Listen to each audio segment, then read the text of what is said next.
மார்கழி வளர்பிறை பிரதோஷத்துல நான் சொல்ற நேரத்துல நீங்க சிவபெருமான வழிபட்டா உங்களுடைய எப்பேற்பட்ட தோஷங்களும் நீங்கும் அப்படின்றது ஐதீகம்.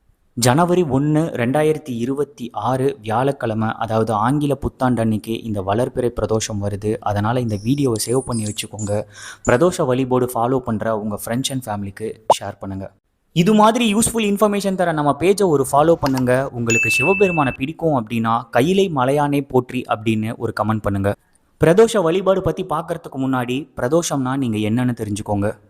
பிற அப்படின்னா நீக்குதல்னு அர்த்தம். தோஷம் அப்படின்னா நீங்கள் செஞ்ச தீங்கு, குறைகள், பாவங்கள். இதை நீக்கிறனால தான் இதற்கு பெயர் பிரதோஷம்னு ஆச்சு. சந்திரனோட தோஷத்தை சிவபெருமான் தீர்த்த நேரமே பிரதோஷ காலம்னு சொல்லப்படுது. அந்த காலம் சாயும் பொழுது 4:30 6 வரைக்கும்.